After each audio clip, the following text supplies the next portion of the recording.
오늘 하나님의 말씀은 전도서 11장 3절입니다. 구약성경 전도서 11장 3절 958페이지 전도서 11장 3절 한 절인데요. 같이 읽겠습니다. 3절 시작. 구름에 비가 가득하면 땅에 쏟아지며 나무가 나무로나 북으로나 쓰러지면 그 쓰러진 곳에 그냥 있으리라. 아멘. 이 무슨 낭만적인 19절 같은 말씀인가. 저는 목사이지만 이 3절 읽었을 때 솔직히 뭘 말씀하려고 하는 건지 잘 모르겠어요. 구름에 비가 가득 차면 땅에 쏟아지고, 그럼 나무가 쓰러지는데 남쪽으로나 북쪽으로 쓰러지는데 쓰러져서 그냥 가만히 있다. 이게 무슨 뜻입니까? 아니 한국말은 다 알아듣겠는데 모르는 단어는 하나도 없는데 의미가 뭐냐 이거예요. 하나님께서 이 3절을 통해서 우리에게 뭘 말씀하려고 하는 거냐 이거예요. 궁금하지 않습니까?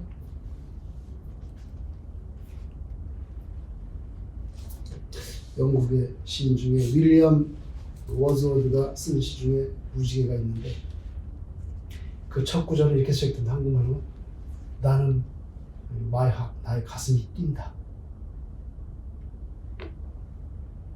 무지개를 바라볼 때 이렇게 시작합니다. 나의 마음이 뛴다. 나의 마음이 막 뛴다는 거야.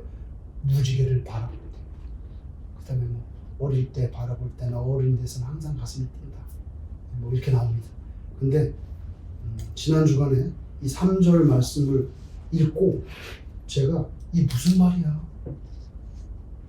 도무지 알 수가 없어요. 무슨 말인지. 비가 오고 나무가 쓰러지면 그냥 있다고 하는데, 그래서 이 말씀을 깨닫기까지는요, 이 전도서 11장 있잖아요. 11장이 그렇게 긴 장이 아니거든요. 이 11장을 몇 번을 제가 전체를 다 읽어봤어요.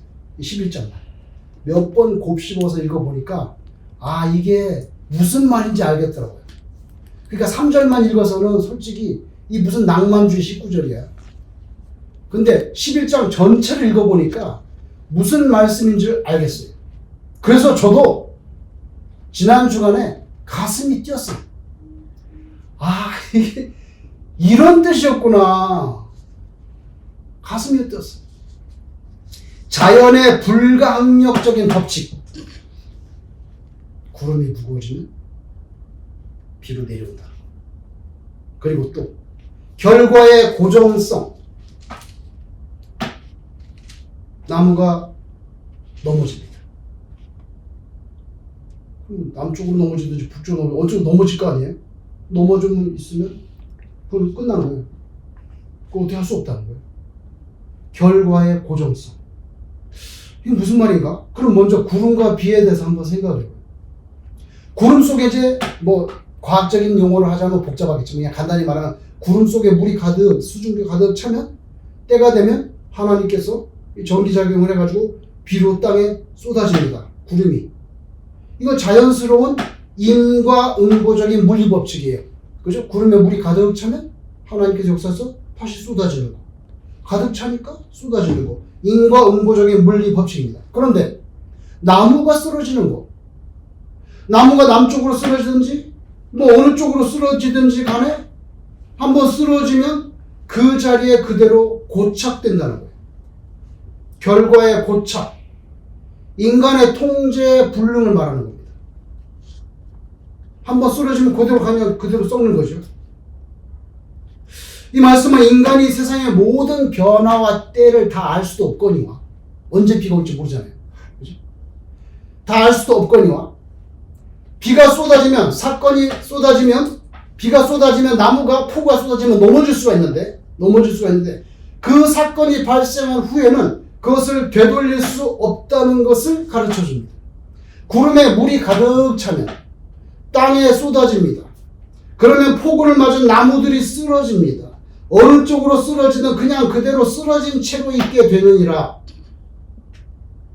인간이 알 수 없는 미래의 재앙에 대비하여 부지런히 현재의 삶에 충실하라. 네 언제 비가 쏟아질지 모르잖아. 그리고 네가 언제 자빠질지 모르지. 그때가 오기 전에 너의 현재의 삶에 충실하라고. 이게 저의 이야기가 아닙니다. 이따 제가 설명드리면 여러분이 그 말이 맞구나 하는 걸 전도서 11장에 말하고 있어요. 제가 말하는 게 아니에요. 그 뜻을 이렇게 멋있게 표현했어요. 그러면 현재의 삶에 충실하라. 네가 비가 언제 올 줄 알아. 너 인생에 언제 먹구름이 껴서 폭우가 쏟아서 너한테 재앙이 닥칠 줄 알아. 그럼 너도 쓰러지게 돼. 너 인생이 망가질 수가 있어. 아직 그러기 전에 기회가 있으니까 현재 삶에 충실하고 너의 책임을 다하라. 그럼 그게 뭡니까? 11장에는요 2가지를 말씀합니다. 그게 뭔지, 현재의 삶에 충실하는 게 뭔지가 2개를 말하는데 제일 처음에 나오는 게 구제입니다. 그리고 또 하나가 뭐냐면 노동입니다. 미래를 우리가 다 알 수 없습니다. 그래서 하나님께 속한 영역이죠. 우리는 현재 삶에 충실하게 살아야 되는데 그 중에 귀한 것이 구제와 성실한 노동이라는 것을 21장에서 말하는데, 예를 들면 1절 이하에 너는 내 떡을 물 위에 던지라. 여러 날 후에 도로 찾으리라. 7에게나 8에게나 나눠 줄지어다. 무슨 재앙이 땅에 임하는지 네가 알지 못함이니라.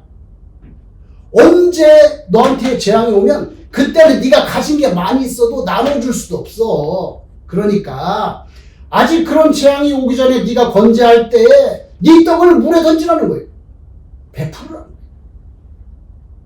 기회가 있다. 그래서 제일 먼저 구제에 대해서 사명을 일깨워줍니다. 다른 이들에게 자비를 베풀고 은혜를 베풀 때 째째하게 굴지 말고 후덕하게 베풀어. 너보다 부족한 사람이면 후덕하게 베풀어. 너보다 부자한테는 뭐 베풀 필요 없잖아. 또 한 가지는 6절에 있는데, 넌 아침에 씨를 뿌리고 저녁에도 낮에 했으면 됐지 뭐 저녁에 쉬어야지. 아니야. 저녁에도 아직 해가 안 졌으면 해라. 저녁에도 손을 놓지 말라. 그죠? 이것이 잘 됐는지 저것이 잘 됐는지 혹 둘이 다 잘 됐는지 알지 못함이니라. 미래에 내가 씨를 뿌렸는데 지금 미래에 어떤 씨가 더 잘 결실하게 될지 네가 알 수 없잖아. 그러니까 고루고루 힘닿는 대로 최선을 다해서 매일 저녁까지 손을 놓지 말고 열심히 일하라. 성실한 노동에 대해서 교훈합니다. 다시 구름과 비, 이것은 필연적인 섭리를 말합니다. 하나님의 절대 주권과 섭리입니다. 네가 비가 언제 올 줄 알아? 응? 플러싱에 구름이 언제 오냐고. 하나님의 절대적인 주권과 섭리를 구름과 비의 이미지로 말씀했습니다. 구름과 비는 인간이 어찌할 수 없는 하나님의 주권적인 통치를 의미합니다. 예를 들면 욥기 37장 11절 이하에 또한 그는 하나님입니다. 또한 그는 구름에 습기를 실으시고, 잘 보세요. 구름에 습기를 실으시고 그의 번개로 구름을 흩으시고, 번개를 쳐서 막 구름을 흩는다는 거예요. 너무 멋있는 표현. 그의 번개로 구름을 흩어지게 하시느니라. 그는 감싸고 도시며, 구름을 감싸고 막 하나님께서 움직이는 거예요. 감싸고 도시며 그들의 할 일을 조종하시느니라. 그는 땅과 육지 표면에 있는 모든 자에게 명령하시느니라. 혹은 징계를 위하여, 혹은 땅을 위하여, 혹은 긍휼을 위하여. 폭우가 쏟아지게 해서 홍수가 나서 징계하시죠? 아니면 적당히 싹이 나서 열매 맺도록 땅을 위해서 적당히 뿌리시죠? 어떨 때는요, 징계가 아니고 혹은 긍휼을 위해 하나님께서 잘해주려고 긍휼을 위해서 비를 내리실 때가 있어. 그가 이런 일을 생기게 하시느니라. 욥이 말하는 거는요, 욥께서 말하는 거는요, 비라는 거, 구름이라는 건 하나님의 절대적인 주권입니다. 절대적인 주권. 이사야도 말합니다. 55장 10절에 이는 비와 눈이 하늘로부터 내려서 그리로 돌아가지 아니하고. 여러분, 내렸다가 다시 바로 올라오는 거 봤어요? 아니지. 그리로 돌아가지 아니하고 땅을 적셔서 소출이 나게 하며 싹이 나게 하며 파종하는 자에게 종자를 주며 먹는 자에게는 양식을 준과 같이 내 입에서 나가는 말도 이렇게 말해요. 내 입에서 나가는 말도 이와 같이 헛되이 내게로 돌아오지 아니하고 나의 기뻐하는 뜻을 이루며 하나님의 말씀이 한번 나가면 하나님의 뜻을 이룬다는 거예요. 헛되이 막 돌아다니다가 돌아오지 않는다. 하나님의 말씀이 뜻을 이루며 내가 보낸 일에 형통함이니라. 그래서 이사야는요, 비가 내려다가 다시 안 올라가는 것처럼 하나님의 말씀 한번 나가면 하나님의 뜻을 이룬다는 거예요. 그래서 자연법칙의 필연성을 하나님의 말씀도 반드시 성취된다는 영적인 법칙과 연결시켜서 이사야가 말합니다. 인간이 비를 내리게 할 수 없는 것처럼 세상에 거대한 흐름들이 있죠. 그 속 내용인즉 인간이 다 알 수 없는 신비한 하나님의 섭리의 영역인데, 그런 거는 다 모른단 말이에요. 신비한 영역인데 그 부분은 자주 우리 인간의 의지와 상관없이 진행이 됩니다. 잘 몰라요. 하나님께서 왜 그렇게 하시는지. 근데 하나님께서 일하실 때는 인간의 눈치를 보거나 인간의 이해와 동의를 전제하고 일하실 필요가 없어요. 왜냐하면 하나님은 절대 주권자이시고 모든 인간을 창조하신 창조주신데 하나님이 일을 하시는데 왜 인간의 동의를 받습니까? 필요 없습니다. 우리는 각자 내 자신이 나에 대해서 가장 잘 안다고 생각합니다. 나는 뭐 짜장면을 좋아하고, 나는 이런 무슨 색깔을 좋아하고, 나는 이런 사람 만나는 거 꺼려하고, 나는 밥 먹을 때 이런 대화하는 거 원하지 않고, 뭐 다 나는 나를 제일 잘 아는 사람은 나지. 아닙니다. 사실은요, 나보다 나를 더 잘 아시는 이는 나의 유전 인자를 조립하신 하나님입니다. 내 인자 속에 당뇨에 허약한 인자가 있는지, 내 인자 속에는 내성적인 인자가 있는지, 하나님이 다 유전자를 조립하신 분이기 때문에 우리 그거 다 몰라요. 근데 하나님이 제일 잘 아십니다. 바로 그분이 구름이 차고 때가 되어 비가 내리고 또 어떤 경우에는 나무들이 쓰러집니다.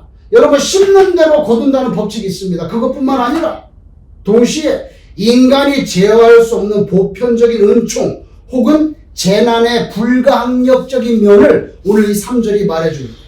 나무의 쓰러짐, 나무가 쓰러집니다. 폭우가 올 때.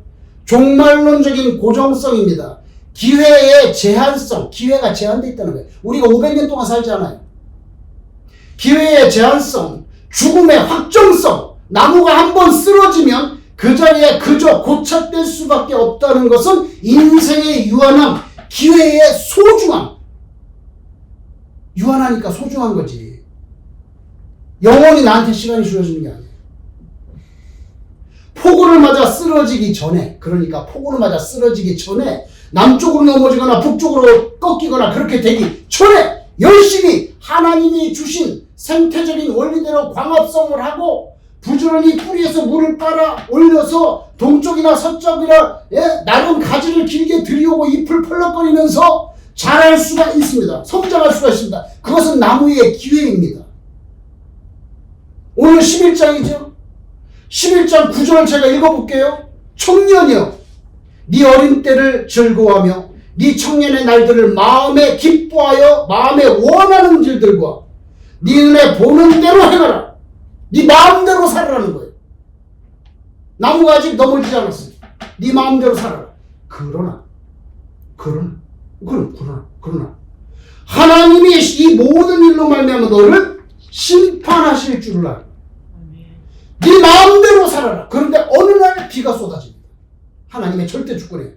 어느 날 비가 쏟아지면 나무가 쓰러지는데 그때까지는 기회가 있으니까 네 마음대로 가시를 뻗어라. 그러나 마지막 때는 하나님의 심판이다. 이런 긴 말들을 짧게 3절에 농축시켜 놓은 거예요. 너무나 멋있는 무슨 낭만주의 19절 같은데 아니. 어느 날 짙은 먹구름이 닥쳐서 폭우가 쏟아지면 나무의 의지와 관계없이 나는 안 쓰러지고 싶어. 그러나 나무의 의지와 관계없이 나무가 꺾이거나 부러지거나 아니면 아예 뿌리까지 솟구쳐서 널브러지기도 합니다. 나무 자신이 가지는 기회의 제한성, 그리고 죽음의 확정성. 나무가 쓰러지면 방향 그대로 계속 누워 있습니다. 기회의 완전한 소멸입니다. 끝났다는 거예요. 완전한 소멸입니다. 죽음이 닥치거나 재앙이 임한 후에는 상태를 변경할 수 없다는 것. 쓰러지기 전에 어떻게 살았느냐가 결과를 결정하며 일단 쓰러진 후에는 인간의 힘으로 그 위치를 동쪽으로 남쪽으로 그 위치를 인간의 힘으로는 바꿀 수 없다는 통찰력.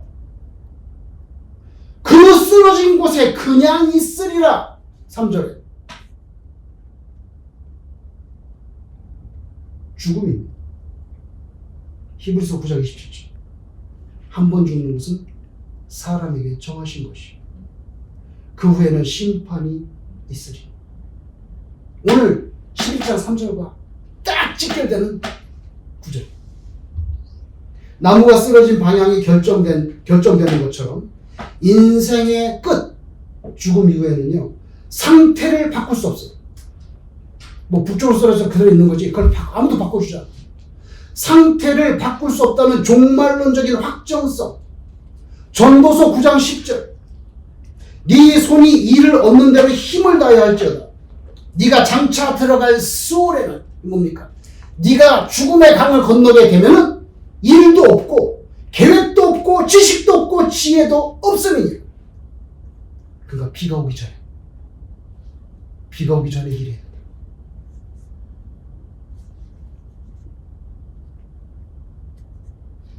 나무가 한번 쓰러지고 나면 그 방향을 틀 수가 없고 그냥 그대로 누워져 있습니다. 누가복음 16장 26절에 부자와 거지 나사로의 비유가 나옵니다. 부자도 죽었고 나사로도 죽었는데 나사로는 아브라함의 품에 안겼어요. 부자는 지옥에 있습니다. 너무 뜨거워서 새끼손가락에 물 좀 묻혀가지고 한 방울 띠겨주면 좋겠다고. 그때 아브라함과 부자 사이에는 누가복음 16장 26절에 큰 구렁텅이가 있어. 이렇게 말해요. 아브라함이. 내가 갈 수가 없다. 너하고 나 사이에 큰 구렁텅이가 있어. 사후에 상태를 옮길 수 없다는 것을 성경에서 분명하게 말해줘. 오늘 본문 말씀에 나무가 쓰러진 곳에 그냥 있으리라. 요거와 아브라함과 부자 사이에 큰 구렁텅이가 있어 갈 수가 없다는 똑같은 이야기예요. 영적으로 똑같은 내용이 연결되고 있어요. 구름에 비가 가득 차면 땅에 쏟아집니다. 하나님의 마지막 심판을 말하는 것입니다. 불신자에게는 재앙입니다. 근데 신자에게는 구원입니다. 주님의 재림, 하나님의 마지막 심판은 동전의 양면과 같은데 예수 안 믿는 사람에게는 재앙이고요. 예수 믿는 사람에게는 구원입니다. 이게 동전의 양면인데 천국과 지옥 천지 차이가 나는 거예요. 일순간에. 비가 쏟아지는데 나무들이 쓰러집니다. 그런데 나무들이 남쪽으로나 북쪽으로 쓰러지면 그 쓰러진 곳에 그냥 있으리라. 심판 앞에 양과 염소로 나눠집니다. 양무리 쪽에 들어가면 천국으로 들어갑니다. 어떤 사람이 염소무리 가운데로 들어가면 지옥으로 가게 됩니다. 그래서 오늘 전도서 11장 3절 이 한 구절이 정말 짧은 말씀이지만 그 교훈과 사유의 깊이라는 것은 참으로 심오하고 넓다는 거예요. 구름이 물로 가득 채워져 자연스레 지면에 비가 쏟아지기 전 나무가 아직도 기회가 있을 때 마음껏 자라고 부피를 키우고 열매를 맺듯이 우리 인생에 하나님께서 어느 순간 아무도 몰라요. 60에 올 수도 있고 80에 올 수도 있고 120에 올 수도 있고 아무도 몰라요. 어느 순간 각기 정하신 하나님의 그 연대에 조용하지만 너무나 무거운 말씀 한마디. 동작 그만. 동작 그만. 여러분 잘 모르겠죠? 군대에 가면은 껐다 가면 동작 그만. 멤버 안에 있으면 고참. 동작 그만. 한마디에 끝이야. 밥 먹을 숟갈 다 놔야 돼. 양말 빨간 거 넣어놓고 이 탄띠 뭐 만지고 다 쓰다 가만히 있어야 돼. 동작 그만. 너무나 조용하지만 무거운 말이에요. 하나님께서 어느 날 갑자기 동작 그만 그러시면 우리는 모든 일을 중단하고 손과 발을 가지런히 이렇게 모으고 누워가지고 땅속으로 들어가는 거지. 어쩔 수 없어. 동작 그만이기 때문에. 그리고 우리 영혼은 그동안에 이렇게 손, 발 가지런히 모으고 땅속으로 들어가는 그 육신의 장막 속에 구속이 돼가지고, 그죠? 내가 구속되고 싶지 않아도 육신이 있을 때 구속이 돼가지고 울고 웃고 애달파하고 호호호로이 웃던 모든 세월은 다 뒤로 하고 자유로이 훨훨 날아가지고 하나님께로 가게 됩니다. 신자가 아닌 자가 보면 허탈이고 허탈이에요. 지옥을 가야 되니까. 100% 인생 무상이지만 믿는 자의 영혼은요 너무나 자유롭고 평화롭고 기쁘게 하나님의 나라로 쏜살같이 날아 들어가는 그 시점을 만나게 됩니다. 아멘. 이런 내세관을 진짜 믿고 가지고 있는 크리스찬, 그런 크리스찬, 그런 사람에게 동작 그만. 아직 그 말씀이 떨어지기 전에 우리에게 남겨진 숙제, 바로 현재를 제대로 살아내야 되는 그 책임과 부지런. 전도서 11장은요 그걸 구제와 노동으로 축약시켰어. 네 떡을 물에 던지라고. 하나님 다 기억하신다. 아침부터 나가서 저녁에도 부지런히 일해. 비가 내리기 전에. 요새 새벽기도 때 룻기 말씀을 우리가 묵상하는데 룻이 다른 것도 본받을 게 참 많지만 그 중에 그가 부지런하고 성실하다는 거. 부지런하고 성실하다는 거. 전에 제가 일할 때는요 7시에 도장 찍어야 돼요. 가서 펀칭해야 돼. 손가락 딱 얹으면 내 공유번호 뭐 잊어버려. 21번인가 딱 하면 딱 21번 뜹니다. 그러면 타이밍이 딱 지켜. 6시 59분, 6시 18분 딱 지켜요. 펀칭해야 돼. 펀칭하고 이제 내가 일할 곳에 가서 서 있어야죠. 성실해야 돼요. 7시 전에 찍어야 돼요. 7시 5분 전에 찍었어도 안 됩니다. 7시 5분 전에 찍으면 5분 동안 돈을 줘야 되거든. 가장 좋은 것은 7시에 찍는 것입니다. 근데 그렇게 맞추기 힘들죠. 그러니까 일찍 가서도 55분에 도착해서 기다립니다. 기다리고 시계 보고 59분쯤 되면 찍습니다. 성실해요. 매니저가 다 관찰합니다. 보고 있습니다. 아니 인간도 그렇게 관찰하는데 하나님께서 안 보시겠습니까? 룻이라는 여자 부지런하고 성실한데 이것도 결코 가벼이 지나칠 수 없는 부분, 구차하고 번거롭고 천하게 느껴지는 이삭 죽기, 그 남정네들 속에 들어가가지고 눈치 보면서 아유 좀 저쪽으로 걸지, 지금 내가 낯질하는데 이렇게 바짝 따라오면 어떻게 해, 걸고 잡다리게 이런 말 할 수 있습니다. 덥습니다. 땀납니다. 힘듭니다. 일꾼들이 막대할 수 있습니다. 그래서 보아스가 그러지 마. 잘 대해줘. 이렇게 얘기한 거예요. 구차하고 번거롭고 천하게 느껴지는 이삭 죽기지만 그것도 하나님의 은혜라고 생각해서 아침에 나가서 부지런히 성실히 자신에게 주어진 시간들을 담담히 엮어 나가는 것을 보고 많은 것을 생각하게 됩니다. 누가 보면 거지 여자처럼 보일 수도 있지만 그녀에게는 엄연히 자기를 비록 정확히는 며느리인데도 나를 부를 때는 내 딸아 라고 그렇게 불러주는 홀로 된 시어머니 나오미가 있고, 나의 사명은 이 노모를 봉양하는 그 귀한 일인 것, 주눅들 것도 없고 꿀릴 것도 없이 내가 마땅히 감당해야 될 부분을 차분하고 담대하게 또 담담하게 엮어나갑니다. 누가 거지라고 말을 하든 말든. 그러다가 폭우를 맞을 수도 있겠지만, 그러다가 어느 날 병 걸려서 무슨 일이 있어요. 폭우를 맞을 수도 있겠지만 그때까지는 쓰러지지 않고, 비록 우람한 나무처럼 우뚝 서서 많은 사람들의 우러름을 받지 못한다고 해도 연약한 허리를 구부려가지고 밭을 그적거리면서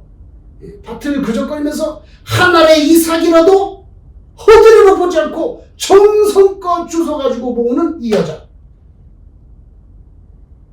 아직 그에게 기회가 남아있고 호흡이 있고 죽음이 확정된 것이 아닙니다. 그러니까 매일매일 이삭을 죽기 위해서 나가는 거예요.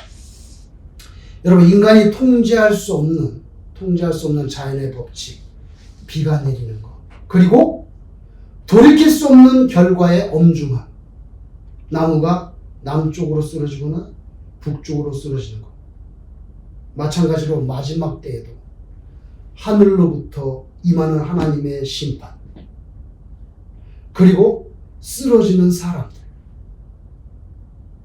양무리 쪽으로 쓰러졌는지 염소 쪽으로 쓰러졌는지. 그러나 그때까지는 우리에게 주어진 현재의 책임과 부지런함, 그것을 아주 너무나 멋있게 조용하게 일깨워 주시는 말씀. 구름에 비가 가득 차면 땅에 쏟아지며 나무가 남으로나 북으로나 쓰러지면 그 쓰러진 곳에 그냥 있으리라. 아멘. 기도하겠습니다.